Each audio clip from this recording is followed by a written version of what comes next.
Alors, bonjour, bienvenue. Je vous rappelle que vous disposez de 10 minutes et par la suite, on va procéder à une période d'échange avec les membres de la commission. Alors, allez-y, la parole est à vous. Merci beaucoup. Merci, Madame la Présidente. Mesdames et Messieurs les parlementaires, permettez-moi avant toute chose de vous présenter notre organisme ainsi que les membres que nous représentons. Je me présente en premier lieu, Arthur Durieux, je suis le directeur et cofondateur du Centre Le Pont APPI. Je suis aussi cofondateur du ROMI avec l'organisme Foyer du Monde, ici représenté par sa directrice Eva Gracia Turgeon. Je vous présente également Florence Bourdeau, qui est la co-coordonnatrice du ROMI. Au ROMI, nous regroupons des organismes qui offrent de l'hébergement, des services juridiques, des biens de nécessité et qui œuvrent à la défense des droits civils, socio-économiques et politiques des personnes migrantes à statut précaire. L'objectif de notre présentation n'est pas de venir débattre sur les seuils d'immigration, en particulier sur l'immigration humanitaire. Car lorsqu'on parle d'immigration, on nous demande toujours de répondre à la question du combien. Combien de personnes immigrantes le Québec devrait-il admettre? Combien de personnes temporaires, de personnes permanentes, d'étudiants étrangers? Nous venons aujourd'hui vous parler du comment. Comment certaines politiques ont changé le visage de l'itinérance à Montréal et comment nous pouvons faire en sorte d'améliorer la situation. Nous pouvons parler du comment, des conditions de vie de personnes à statut précaire, car c'est elles que nous accompagnons au quotidien. Il y a plus de 3 ans, l'actualité a été monopolisée par la fermeture du chemin Roxham. Cette fermeture s'est concrétisée par l'élargissement de l'entente des tiers pays sûrs.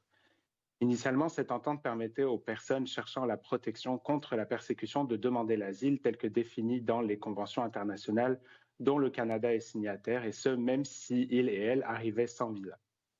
La fermeture des endroits comme le chemin Roxham nous a permis de constater dès septembre 2023, soit moins de 5 mois après l'élargissement de l'entente des tiers pays sûrs, un débordement notable de personnes demandeuses d'asile vers les ressources pour personnes en situation d'itinérance, surtout des familles avec enfants et des hommes seuls.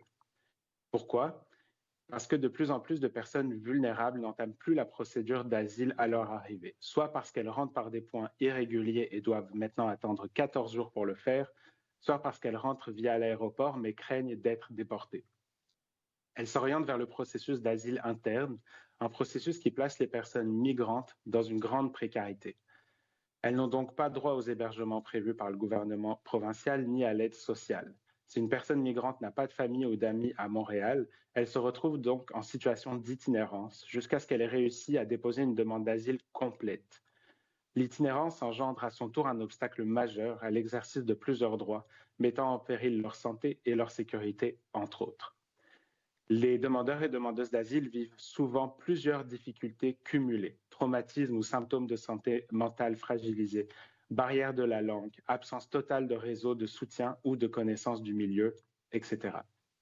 Les hébergements pour personnes en situation d'itinérance, bien qu'ils fassent de leur mieux, ne sont pas souvent adaptés à leurs besoins. La cohabitation avec des personnes aux prises avec des problèmes de santé mentale et de toxicomanie s'avère un obstacle de plus à l'intégration. Ajoutons à cela que la situation d'itinérance complexifie le processus de régularisation de leur statut. De nombreuses personnes sans adresse fixe ne reçoivent pas le courrier essentiel de la Commission de l'immigration et du statut de réfugié et ne peuvent donc pas se présenter à leur audience. Déposer une demande d'asile est complexe et doit inclure un narratif de persécution détaillé, une étape qui requiert notamment des services juridiques. Ces personnes migrantes, n'ayant bien souvent pas d'argent pour payer un représentant légal, se retrouvent à vivoter dans des sites d'hébergement pour personnes en situation d'itinérance. Notons qu'en 2022, 20% des personnes sondées à Montréal ont déclaré être issues d'une trajectoire migratoire. Le dénombrement de 2025 devrait encore être plus élevé. Je vais prendre le relais. C'est donc pourquoi, en fait, les reculs dans l'accès à l'asile ont contribué à transformer le visage de l'itinérance à Montréal. Et encore là, on parlait des personnes en demande d'asile. C'est sans mentionner les récentes réglementations qui ont coupé, en fait, l'accès à la résidence permanente pour de nombreuses personnes, qu'elles soient entrées comme travailleurs ou comme étudiants internationaux. Donc ça, c'était un peu le portrait. Maintenant que nous avons décrit la situation, nous allons vous faire part de nos pistes de solutions. Parce qu'en fait, peu importe les décisions que les gouvernements prendront sur le combien, ce dont on vous parle, c'est-à-dire l'hébergement, puis les services essentiels pour les personnes migrantes, ça demeurera un enjeu pour les années à venir. Les besoins vont continuer d'être très élevés et nous avons collectivement ce devoir-là de trouver des solutions et des solutions pragmatiques pour y répondre. Donc nos recommandations sont les suivantes. En 1, élargir les critères d'éligibilité et d'accès aux ressources, que ce soit des ressources d'hébergement, de services gouvernementaux, afin de permettre ainsi aux personnes en demande d'asile ou des personnes à statut précaire de bénéficier de l'aide et du soutien nécessaires. Ensuite, et c'est la raison de notre présence, c'est des organismes comme les organismes que vous avez ici, les membres du ROMI, qui offrent de l'hébergement temporaire et de transition. Pourquoi les financer? Ça permettrait la bonification du nombre de lits et des services offerts, mais aussi des services socio-communautaires de qualité et qui vont être centrés sur les personnes. Et finalement, financer aussi des ressources qui s'occupent de populations spécifiques, des femmes avec enfants, des hommes seuls, en fonction des besoins. Il faut savoir en fait que historiquement, les organismes qui sont membres du ROMI ne reçoivent aucun financement récurrent du gouvernement. En avril 2024, le gouvernement du Québec avait créé un fonds, le fonds qui s'appelait le Fonds d'urgence pour les demandeurs d'asile, qui était doté d'une enveloppe de 5,5 millions de dollars, qui était déjà à l'époque comme un premier pas dans la bonne direction. Malheureusement, plusieurs organismes n'ont pas pu bénéficier de cette enveloppe. Pour ceux qui ont reçu ces sommes, l'aide n'était pas forcément à la hauteur des besoins. Et en fait, cette enveloppe budgétaire-là n'a pas été renouvelée. C'est une enveloppe qui était au sein du SACE et qui a été envoyée au milieu de l'itinérance, qu'en ont également grand besoin. Là, c'est pas ce qu'on est en train de dire. Donc, nous, ce qu'on demande, c'est de mettre sur pied en fait un programme qui va être un programme de financement, pas un fonds d'urgence, un programme récurrent et de suivi pour les personnes en demande d'asile, les personnes à statut précaire, d'une somme qui est quand même assez dérisoire si on considère l'appareil gouvernemental. On parle de 2,5 millions de dollars. Ça permettrait quoi? Ça permettrait qui se déclinerait en fait pour un 350 000 par an pour des organismes qui font de l'hébergement, un 90 000 pour ceux qui offrent des services d'accompagnement, qui fournissent des biens de première nécessité, des services juridiques. Chez nous, au ROMI, en fait, on est comme une des parties de la solution sur la prévention de l'itinérance chez les personnes migrantes.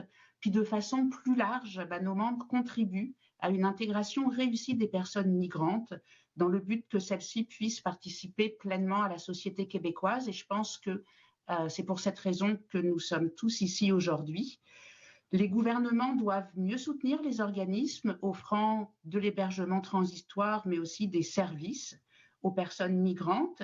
C'est bien sûr une question de dignité, c'est aussi une question de santé publique et c'est avant tout, j'allais dire, enfin pas avant tout, mais une question de saine gestion des fonds publics.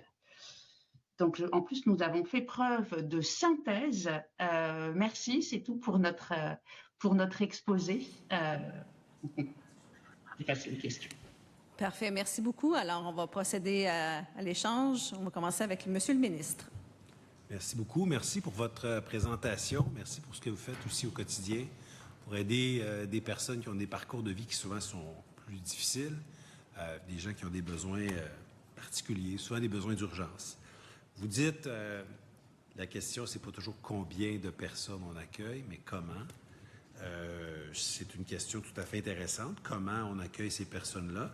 Je pense qu'il y a un corollaire, par contre. On ne peut pas accueillir de la même manière, puis aussi dignement, avec tous les services qu'on voudrait, les gens, si on en a 50 000, ou si on en a 500 000, ou si on en a 1 million. On ne peut pas simplement faire comme si c'était... Vous le savez, vos ressources, vos nombres de chambres, votre personnel, c'est pas illimité. Et on n'est pas tout seul dans la danse aussi, peu importe le nombre de personnes qui mettent le pied sur le territoire québécois, qui demandent l'asile. Si le gouvernement fédéral est capable d'évaluer rapidement la demande, bien, c'est beaucoup plus facile aussi dans le comment ces personnes-là peuvent s'enraciner dans la manière de faire. En Australie, ça leur prend à peu près 22 mois pour dire à quelqu'un, oui, vous êtes demandeur d'asile, vous êtes accepté, vous êtes réfugié. En Italie, 6 à 12 mois. En France, 4 mois et demi. En Allemagne, entre 8 et 9 mois. Au Canada, plus de 37 mois. Et donc, ça garde les gens vraiment dans la précarité. Si on parle de bienveillance, là, c'est difficile pour ces personnes-là. Puis pendant tout ce temps-là, il faut savoir qu'il y a des gens qui espèrent vraiment rester. Mais il y en a 4 sur 10 à la fin qui ne seront pas acceptés au bout du compte comme des demandeurs d'asile, donc des réfugiés par le gouvernement canadien. Et ça cause des enjeux, je pense, qui sont importants. Il y a aussi la question qui complique les choses, c'est la très grande concentration géographique. Les chiffres que j'ai, c'est que environ 76-75% de demandeurs d'asile s'installent à Montréal et à Montérégie. Ça veut dire une très, très grande concentration des besoins dans un endroit. En même temps, on peut dire, bien, on développe une expertise, mais en même temps, comme ces gens-là demandent de l'aide et des ressources, c'est exigeant pour la région de Montréal, la Montérégie. Mais là où je m'interroge, c'est que vous dites il faudrait davantage de sommes. Là, vous demandez, à un moment donné, page 10, la création d'un programme de financement de suivi au fonds d'urgence, puis ajouter une somme de 2,5 millions par année. Je comprends que sur le terrain, vous dites on a ces besoins-là, mais la capacité de financer, de payer est atteinte, sinon dépassée. Le fédéral ne nous donne pas suffisamment d'argent pour financer les services juridiques. On prend l'enveloppe du fédéral, on la dépense au complet, puis à la fin, il y a encore des gens qui veulent des services juridiques, puis on arrive au bout. Même chose pour tout le reste. Écoutez, en 2024, juste en assistance sociale, juste pour les demandeurs d'asile, 507 millions ont été engagés juste par le gouvernement du Québec. Donc, c'est difficile pour nous de dire on va rajouter 1 million de plus, 2 millions de plus. À un moment donné, ça devient très, très, très difficile, même si je nie pas qu'il y ait plusieurs personnes qui ont des besoins, puis vous êtes au front, vous les voyez. Est-ce que vous croyez qu'on devrait partager cet accueil de demandeurs d'asile mieux avec le reste des autres provinces et territoires? On était autour de 50 %. Maintenant, on est peut-être autour de 35-40 % de demandeurs d'asile qui arrivent sur le territoire québécois. Est-ce que vous pensez que ce serait plus normal que d'autres provinces fassent davantage leur part pour nous aider à les aider?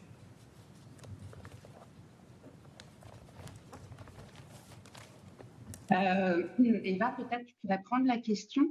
Moi, j'avais juste au niveau, vous avez mentionné un chiffre, le taux d'acceptation des personnes. Nous, les statistiques que nous utilisons sont celles de la CISR, la Commission de l'immigration et du statut de réfugié, qui est une commission de commissaires indépendants. Les dernières statistiques étaient de l'ordre de 70-72 %. Donc, on était plus dans ce qui est une statistique au niveau canadien, mais qui est la même chose dans le bureau de l'Est. Est-ce que tu veux, Eva, reprendre plus la parole sur tes observations? Oui, parfait, merci. Donc, en fait, nous, ce qu'on dit, c'est plus d'utiliser les fonds actuellement plus intelligemment. On comprend qu'il y a des pressions financières de part et d'autre, mais nous, on a fait le calcul ici, puis de notre côté, notre coût unitaire de nuitée, donc pour une personne par nuit, pour tous les services qu'on offre, qui peuvent inclure des services juridiques, c'est le cas à Foyer du Monde, justement, sont 50 % moins chers que le coût unitaire de l'organisme provincial qui s'appelle le PRAIDA, le Programme d'accueil et d'intégration des demandeurs d'asile, et sont 150 % moins chers que le coût fédéral pour une nuitée. Donc, ce qu'on est en train de vous dire, finalement, c'est que on demande juste que des sommes qui vont être sauvées ailleurs puissent être mieux utilisées avec nous. On considère qu'on a l'expertise terrain, puis qu'on sait comment offrir plus de services à moindre coût. Mais il faut juste qu'on soit financé. Quand on nous parle d'efficacité puis de faire plus avec chaque dollar, j'avoue que c'est intéressant. On pourra continuer d'échanger directement ou avec mon cabinet. Mais pour la suite de la présentation en commission aujourd'hui, je vais permettre à mes collègues de poursuivre les échanges. Merci beaucoup pour votre présentation. Oui, Monsieur le député de Jonquière. Oui, merci, Mme la Présidente. Bonjour. D'entrée de jeu, respect à votre travail puis votre regroupement. Hein. On n'est aucunement insensible. C'est extraordinaire ce que vous faites commission. Je voulais pas aller vers la lourdeur du financement, mais vous l'avez abordé. Alors, je voudrais juste m'assurer de bien comprendre. Si j'ai bien saisi, puis ce que je voyais dans le rapport, l'ensemble du regroupement ne reçoit pas de financement à la mission, mais il y a eu une certaine enveloppe au Saquet, une enveloppe d'urgence, si j'ai bien compris. Et là, différents organismes qui représentent le regroupement ont déposé et certains en ont eu, certains en ont pas eu. Est-ce que c'est comme ça qu'il faut comprendre?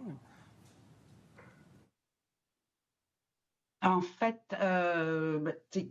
techniquement, le Saquet a mandaté la Fondation Centraide pour distribuer les fonds qui avaient été alloués. D'accord, je comprends bien. Et puis, c'est ça, Centraide, si on ne fait pas d'activité de financement ou quoi que ce soit, on peut bénéficier de l'aide de Centraide. D'accord, puis je repose la question. L'ensemble des organismes du regroupement ne reçoivent pas d'aide du gouvernement du Québec que si ce n'est que des projets spécifiques comme le cas qu'on l'a vu là, dans l'enveloppe d'urgence. Sinon, il n'y a pas de soutien à la mission pour l'ensemble de ces organismes. C'est bien ça? Non, il n'y en a pas. Non, il n'y a pas de financement à la mission. Alors, c'est beaucoup du socio-financement ou du côté fédéral? Non, on ne reçoit rien du fédéral. On reçoit rien du fédéral non plus. C'est la particularité des populations que l'on dessert, qui ne sont comme ni du côté provincial, ni du côté fédéral. Eva pourrait vous en parler. Elle a tapé comme à plusieurs portes. Au niveau du MIFI, les programmes sont très cadrés. C'est pas comme une critique, ils sont très cadrés. C'est les personnes qui sont résidents permanents. La seule chose qu'ils financent, c'est un sous-volet pour les demandeurs d'asile, pour l'aide à la recherche de logement. C'est vraiment des petites sommes. Puis au niveau, on a fait l'exercice l'an passé lors des consultations prébudgétaires. Le M3S nous dit allez voir le MIFI, le Saquet nous dit allez voir le MIFI dit ça ne rentre pas dans les programmes. Donc, je ne sais pas si Eva, tu veux compléter. Absolument, merci Florence. En fait, donc c'est ça, différents ministères ont des restrictions différentes. Donc, par exemple, avec le M3S, on n'est pas éligible quand on fait de l'hébergement temporaire, ce qui est le cas de beaucoup des membres du REMI, malheureusement. Donc, ça nous rend inéligibles à ce volet-là. Puis, au côté du MIFI, c'est parce qu'on dessert principalement des personnes demandeuses d'asile qu'on n'y accède pas. Donc, au final, en termes de financement provincial, le seul qui pourrait être possible, c'est le Saquet comme ministère, qui est un Saquet pour les organismes orphelins. Malheureusement, on est plusieurs dans ce même bateau-là, donc il n'y a personne qui a été financé jusqu'à présent. Puis après, du côté fédéral, le fédéral ne finance pas la mission directement les organismes provinciaux au Québec, en raison, en fait, de la particularité de la P31, qui fait qu'on ne peut pas financer si on reçoit des fonds, même si ce n'est pas à la mission du provincial. Donc, oui, on dépend du sociofinancement à peu près à presque 100% pour la majorité des organismes. OK. Alors, vous êtes beaucoup en autofinancement. Quelque chose une image forte qu'on pouvait voir dans votre rapport, c'est, j'aimerais peut-être vous entendre un petit peu là-dessus, là, la cohabitation. Vous parlez là, de santé mentale, toxicomanie, bref, un peu j'imagine, quand je vois les organismes, un peu en mode réduction des méfaits, mais n'empêche qu'avec l'immigration, ça peut être tout sur le même toit de l'hébergement. C'est un peu comme ça que peut ressembler une journée, exemple, à la maison, à l'Action des réfugiés de Montréal. C'est un peu comme ça qu'il faut le comprendre. Je suis pas certaine de saisir exactement, mais le quotidien, en fait, c'est plutôt que on précarise des personnes qui n'auraient pas à tomber peut-être à être dans des risques de toxicomanie, par exemple. Puis un exemple très concret, tout à l'heure, mes collègues expliquaient finalement les impacts de, par exemple, justement, des nouvelles des nouvelles lois qui ont été changées ou si la fermeture de Roxham. Un exemple très concret, c'est qu'en fait, souvent, le système d'immigration ne s'arrime pas sur ces changements législatifs-là qui ont lieu. Par exemple, c'est à la fermeture du chemin Roxham puis à l'étendue de l'entente des tiers pays sûrs, on a parlé d'un 14 jours qui est un buffer ou un temps où les personnes qui passent autrement que par un poste frontalier doivent attendre pour faire une demande d'asile. Or, au provincial, au Québec, l'organe ou l'institution qui reçoit en premier lieu en hébergement ces personnes-là, le PRAIDA, a un délai interne de 10 jours. Donc, si une personne est sur le territoire depuis plus de 10 jours, elle n'accède pas au service d'hébergement. Donc, il faut attendre 14 jours pour faire la demande d'asile, mais il faut avoir fait avant 10 jours pour pouvoir accéder à l'hébergement. Fait que ce que ça fait, c'est que les gens, à cause que le système ne s'est pas arrimé avec les nouvelles lois, tombent en situation d'itinérance, vont vers des refuges et dans ces circonstances-là, comme beaucoup de ces refuges-là ne sont pas familles, ben il y a des gens qui tombent dans la toxicomanie parce que la situation devient une situation de plus en plus complexe où toutes les portes se ferment. Puis beaucoup de familles aussi deviennent suivies par la DPJ parce si on ne peut pas offrir un toit à ses enfants, on est en cas de négligence parentale. Je comprends. Merci. Je pense que la députée de Vimont aussi. Alors, il vous reste 4 minutes. Parfait. Merci, Madame la Présidente. Merci à vous trois. Je veux juste comprendre. J'ai pris des petites notes, là, mais je veux juste être certaine d'avoir bien compris. Vous avez mentionné que 20 de la trajectoire migratoire de Montréal provient, si j'ai bien compris, de l'itinérance liée aux réfugiés ou au statut de réfugié. Est-ce que c'est ça? Ce que vous avez mentionné tantôt? En fait, c'est on n'a pas, c'est ça qui est compliqué, c'est qu'on n'a pas exactement de données extrêmement précises. Lors du dernier dénombrement, qui a été fait dans le Grand Montréal, il y avait 20% des personnes en situation d'itinérance, mais d'itinérance visible, parce que le dénombrement ne prend pas en compte les personnes en situation d'itinérance cachée, qui étaient issues de l'immigration. Après, malheureusement, on n'a pas le détail. Donc, issues de l'immigration, moi, je suis issue de l'immigration, je suis là depuis 25 ans. Donc, on ne peut pas dire avec précision combien, en fait, viennent d'une trajectoire de demande d'asile récente et tombent dans les cracks. Mais on sait, on parle avec les réseaux en itinérance. On sait qu'il y a beaucoup de gens qui, malheureusement, parce que, comme l'a expliqué ma collègue Eva, le système est mal fait, vont tomber dans les cracks. Et oui, effectivement, il va y avoir des enjeux de cohabitation. Je veux dire, ces personnes-là, leur parcours, c'est juste d'arriver ici et de demander l'asile. Puis en plus du choc culturel, elles peuvent se retrouver face c'est ça, des personnes en situation d'itinérance qui ont eu comme des parcours assez compliqués. OK. Mais une fois que vous les recensez de façon visible, là, disons, est-ce qu'il y a une prise en charge de l'organisation ou des organisations? Parce que vous l'avez mentionné tantôt, c'est quand même assez compliqué là, de faire la demande. Puis souvent, les gens, ils n'ont pas accès soit à un téléphone ou peu importe, boîte aux lettres, là, peu importe. Mais comment vous les prenez en charge si vous êtes en présence, si vous les voyez ou si vous avez écho là, de personnes? Est-ce qu'ils sont quand même pris en charge par une organisation? Est-ce qu'ils sont, ou ils sont vraiment laissés à eux pour une période indéfinie? Si je peux me permettre, je prendrais la question. En fait, déjà, juste pour ajouter sur le premier volet de votre question, parce que, oui, le 20 c'est général, mais moi, à titre d'exemple, on est situé sur le plateau Est. Nos collègues les plus près en itinérance, c'est le Chaînon. Le Chaînon, c'est un hébergement qui héberge aussi des femmes généralement en situation d'itinérance. En 2022, ils avaient 50 de leurs résidentes qui étaient des femmes en situation qui étaient des femmes immigrantes à statut précaire. Donc, quand nous, on a vent de ça en tant qu'organisme partenaire, c'est sûr qu'on va essayer d'appuyer du mieux qu'on peut. Par contre, on n'est pas financé, on l'a dit tout à l'heure, donc c'est très difficile. On fait beaucoup d'économies de bout de chandelle. Ce qu'on va faire, c'est qu'on va aider à former leurs intervenants, intervenantes pour que ces gens-là puissent agir sur les éléments que nous, on ne peut pas faire à distance. Parce qu'en plus, malheureusement, ben, l'aide juridique, elle est aussi de plus en plus coupée et diminuée. Donc, ces personnes-là, ben, finalement, le soutien qui est souvent le plus important au départ, d'emblée, qui est celui de sécuriser le statut, de le régulariser, c'est celui qui est le plus difficilement accessible, malheureusement. Encore du temps? 19 secondes. Ah, bon, non, il me reste plus de temps. Je suis désolée, j'avais une autre question, mais c'est pas grave. Je vais laisser la place aux collègues et encore merci. Monsieur le député de l'Acadie, la parole est à vous. Merci, Madame la Présidente. Alors, bon après-midi. Bonjour, merci d'être là. Merci pour votre mémoire.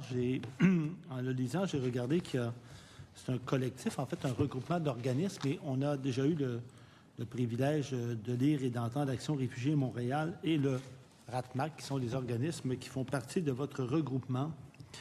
Vous vous occupez principalement des demandeurs d'asile. J'aimerais que vous puissiez m'expliquer davantage, et je suis à la page 8 dans votre mémoire, vous avez un tableau avec la trajectoire d'hébergement des demandeurs d'asile à un port d'entrée. Et là, évidemment, il y a l'arrivée au pays. Et vous nous expliquez que en arrivant au pays, si la personne fait une demande, elle sera traitée d'une certaine façon. Si elle ne le fait pas et qu'elle quitte, là, sa situation va devenir plus précaire. Est-ce qu'il y a une différence entre quelqu'un qui arrive à un port d'entrée terrestre ou un aéroport, ou ça ne fait pas de différence? En fait, la différence est effectivement par rapport au port, à la notion de port d'entrée. Donc, quand elle arrive à un port d'entrée, elle rencontre quelqu'un de l'Agence des services frontaliers. Si elle demande l'asile, là, comme sa procédure va s'enclencher, elle va être ultimement référée au PRAIDA qui va faire l'évaluation psychosociale, qui va ou non, en fonction de certains critères, lui fournir de l'hébergement. Si elle ne fait pas sa demande, puis souvent, de toute façon, les gens arrivent avec d'autres visas. Si elle ne fait pas sa demande, elle sort du point d'entrée, que ce soit l'aéroport ou un autre point d'entrée, et elle arrive donc en sol canadien, puisque là on est au niveau fédéral. Et là, c'est là où les 14 jours embarquent. Donc elle doit attendre, c'est considéré comme une demande interne, parce qu'elle a mis le pied à l'intérieur, et donc elle doit attendre 14 jours avant de faire sa demande. Mais souvent, dans ces 14 jours-là, bon, en plus de l'incohérence avec les 10 jours du PRAIDA, c'est les 14 jours où, en fait, elle n'est pas en contact avec des ressources. C'est-à-dire que autant le processus depuis des ports d'entrée est comme plutôt c'est un processus plutôt bien, où tout ça rime bien, PRAIDA, évaluation psychosociale, etc., réfère vers des organismes. Mais si elle n'a pas accès à ça, et qu'elle se retrouve, c'est ça, à la rue, donc ces refuges avec des gens plus ou moins formés, ça peut être aussi d'être récupéré par des personnes moins bien intentionnées. Donc nous, c'est vraiment là-dessus qu'on attire comme la vigilance, c'est sur ces 14 jours-là, de gens qui font pas leur demande à un point d'entrée. Parce qu'ils ont peur. Exact. Et donc, que ce soit dans un aéroport ou, par exemple, une frontière terrestre, là, genre Chemin-Roxham ou d'autres endroits, là, à la Colle ou autrement, si la personne ne fait pas sa demande en arrivant, qu'elle passe, je ne sais pas, moi, elle a eu un visa visiteur parce que c'était le seul moyen qu'elle avait pour quitter son pays, là, parce que j'imagine que les demandeurs d'asile qui vivent des situations de persécution ou d'injustice grave, ils ne vont pas faire une demande officielle dans leur pays pour partir. Ils ne vont pas leur dire parce que ça risque de mal finir pour eux. Alors, donc ça, s'ils ne le font pas puis ils se ramassent sur le territoire ici, à ce moment-là, s'ils ne font pas leur demande en arrivant, ils ne seront pas pris en charge par le PRAIDA. C'est ça. Puis il y a une petite distinction avec les points d'entrée terrestres, parce que les points d'entrée terrestres, c'est la frontière avec les États-Unis. Donc c'est dans le cadre de l'entente des tiers pays sûrs. On pourrait débattre si les États-Unis sont un pays sûr ou non pour les personnes à statut précaire. mais ce n'est pas l'objet ici. Donc là, la personne... Prenons pour acquis que c'en est un, là, alors... ouais. Voilà. Donc, dans ces cas-là, la personne ne peut pas demander l'asile, sauf si elle a déjà de la famille au Canada. Puis ça, c'est vérifié. Enfin, c'est pas... ils appellent, Donc, en fait, en règle générale, on ne peut pas demander l'asile à la frontière terrestre, sauf si soit on est un mineur non accompagné ou on a de la famille déjà au Canada. Sinon, ils vont être retournés aux États-Unis immédiatement. C'est ça. Parce que c'est considéré comme un tiers pays sûr. C'est ça. Donc, finalement, s'ils n'ont pas de famille, alors le point d'entrée qui leur reste, c'est un aéroport, en fait. Ou un port. OK, mais pas la frontière terrestre. D'accord, je comprends. Et donc, alors vous êtes obligés, vous allez devoir vous occuper de ces gens-là parce que le PRAIDA ne les prendra pas en charge. Puis les politiques gouvernementales sont faites de cette façon-là. C'est ma compréhension? C'est ça. Si je peux me permettre de faire un complément, additionnellement, ce qui est extrêmement dommage, c'est qu'on a des ressources qui sont non utilisées. Donc, le PRAIDA, à l'heure actuelle, qui compte 1200 lits, en raison de ces manques d'arrimage-là, est à capacité de 30 % uniquement. Et on a des gens dans la rue. Donc, là, je comprends que le PRAIDA, c'est l'organisme gouvernemental, n'est-ce pas, financé par l'État. Là, je vous écoute. Ils ont une capacité d'accueillir des gens. Présentement, cette capacité-là est utilisée à 30 %. C'est ce que vous venez de dire. Mais par ailleurs, vous, dans votre travail communautaire, vous accompagnez des gens qui vont faire une demande comme demandeurs d'asile, mais qui sont dans la rue et qui n'ont pas de toit, et le PRAIDA ne les prendra pas.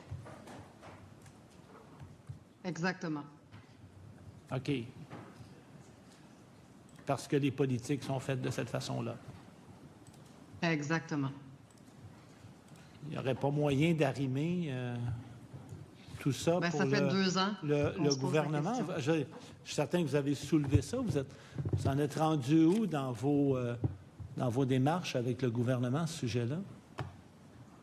Bien, le PRAIDA nous revient toujours avec la même réponse. On nous dit que ça a été discuté puis que ça ne changera pas. Mais ils ne sont pas en pleine capacité, donc il y aurait des lits. Puis là, on parle du gouvernement fédéral ou du gouvernement du Québec? Provincial. Provincial du Québec. Donc, on laisse dormir des gens dehors parce qu'ils n'ont pas le bon nombre de jours. Je comprends bien ou... Absolument. OK. En fait, ça prendrait une directive du M3S. C'est pour ça, quand on dit dans nos recommandations, c'est d'élargir l'éligibilité, de ne plus prendre en considération cette histoire des 10 jours, enfin ce délai de 10 jours. Et là, vous parlez d'une directive des CS3S ou de l'immigration? Le PRAIDA, en fait, est financé par le M3S. C'est Santé Services Sociaux. OK. Donc, à ce moment-là, il faudrait s'adresser non pas à M. le ministre qui est ici, mais à un autre ministre pour essayer de voir est-ce qu'il y a un arrimage possible. Et est-ce que je vous ai bien... est-ce que je vous ai bien entendu si vous avez dit que vous offrez, puis corrigez-moi si je fais erreur, vous offrez des services moins chers, ça coûte moins cher que le PRAIDA, les services que vous offrez? Oui, absolument. Et, OK, donc vous êtes, coûtez moins cher, ramassez, vous occupez de ces gens-là qui sont dans la rue, puis vous, votre financement vient des démarches que vous faites pour obtenir des dons privés? De monsieur, madame, tout le monde. Parce que le CS3S ne vous finance pas non plus. On ne rentre pas dans les critères. D'accord. Donc, une autre directive pour changer les critères. Très bien. Je vous remercie.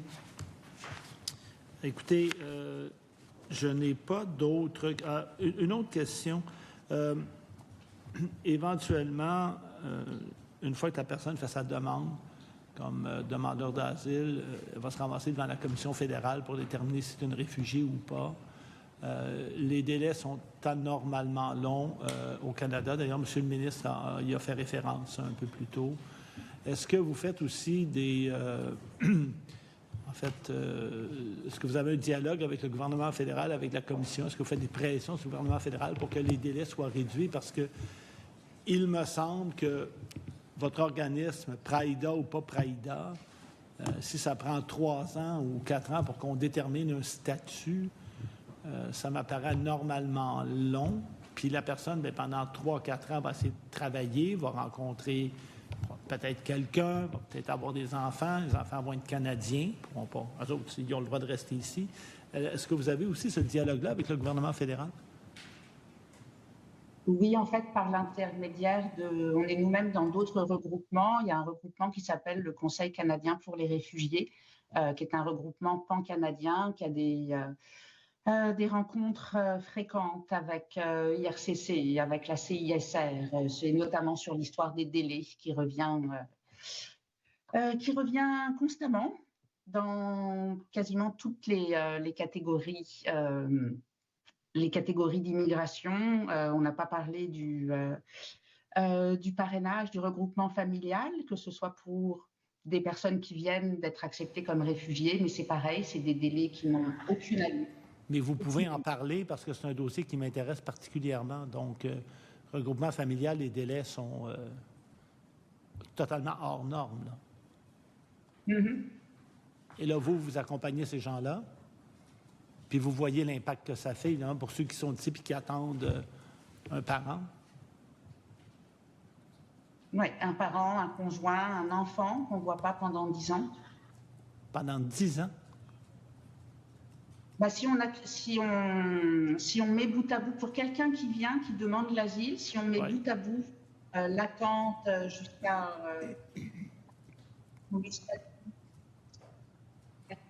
Florence? Oui, on vous perd malheureusement, là, je ne vous entends pas.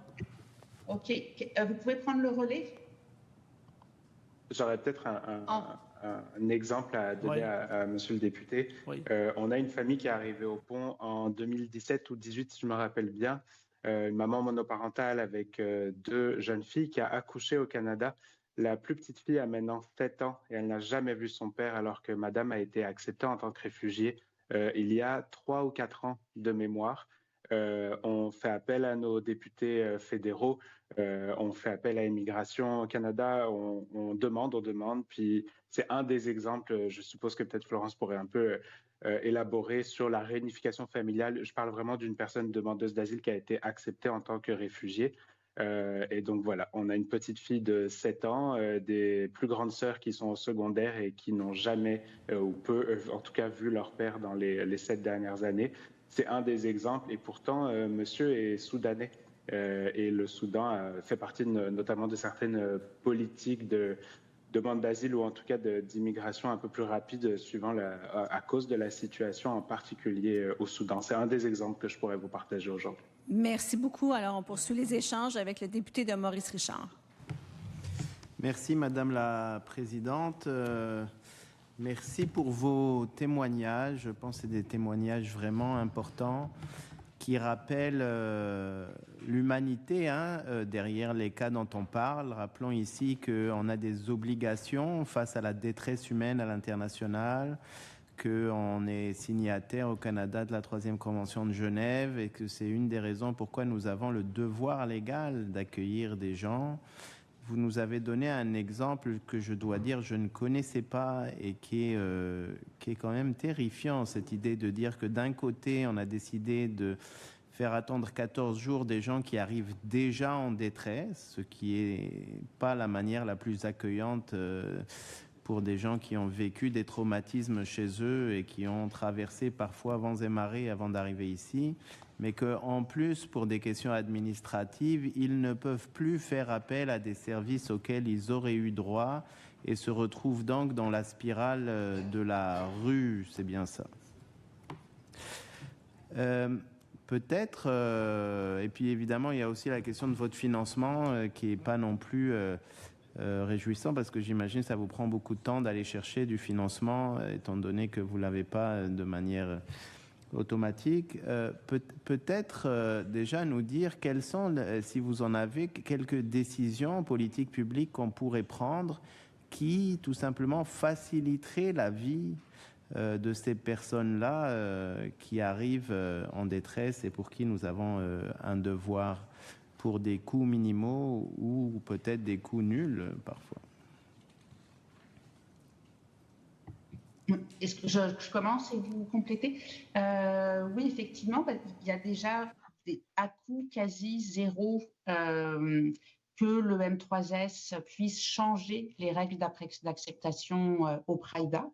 Parce que tout à l'heure, on parlait du PRIDA en disant qu'ils étaient quasi vides. Le but n'est pas de récupérer en fait toutes les personnes qui y sont. C'est pas ça. C'est vraiment d'agir comme en complémentarité. Mais sur leurs 300 lits qui sont occupés sur 1150, s'ils avaient cette latitude-là de pouvoir accueillir des personnes en demande d'asile qui sont présents depuis même 1 mois, 2 mois, ça nous soulagerait beaucoup. Donc, il y a ça. L'autre chose qui peut être fait, c'est effectivement au niveau du financement des organismes. Donc, ça, ce serait de voir comment on peut ouvrir dans les programmes du MIFI. C'est un programme qui s'appelle le PASSI, mais qui est comme très cadré par statut d'immigration. Et au sein du PASSI, il y a juste un volet qui s'appelle le volet 3, qui reconnaît l'existence de personnes qui demandent l'asile, puisqu'il permet de financer des organismes, mais juste pour les aider à se trouver du logement. Donc, pourquoi ne pas élargir ce programme qui existe déjà pour d'autres services? On sait que c'est extrêmement difficile de se trouver un logement, donc pensez à avant, hébergement transitoire, et pensez également à des services attenants. 3, ce qui pourrait, à coût nul, je ne sais pas, mais c'est en termes d'aide juridique. Vous êtes bien placé pour savoir, à Québec, le bureau d'aide juridique a fermé. Il y avait notamment différentes personnes en demande d'asile qui dépendaient de ce bureau, qui se sont retrouvées un peu du jour au lendemain sans conseil juridique. Si vous voulez continuer, Oui. Eva, Arthur. Oui. Merci, je vais prendre le relais. Merci, Florence. L'aide juridique, je ferai du pouce sur ça parce qu'en fait, pour moi, je le vois vraiment comme un investissement au sens où plus rapidement une personne peut finir ses démarches juridiques, plus rapidement elle peut aussi être active à d'autres niveaux. Et à l'inverse, plus long son parcours juridique est, plus elle a de chances en fait de tomber dans l'irrégularité et de ne pas pouvoir participer à la société, ce qui se passe beaucoup plus actuellement, malheureusement. Sinon, les services d'employabilité, donc Florence parlait des services en général. C'est des services déjà existants pour les personnes migrantes, mais habituellement quand elles sont acceptées ou réfugiées. Si les personnes demandeuses d'asile pouvaient accéder à ces services-là, ça ferait un changement complet et total. Leurs 2 priorités quand ils arrivent, c'est certainement pas de toucher de l'aide sociale. Je m'excuse de vous interrompre, c'est tout le temps que nous avons. Alors, je vous remercie à tous les 3 pour votre contribution aux travaux. Alors, je suspends les travaux quelques instants, le temps que le prochain groupe s'installe.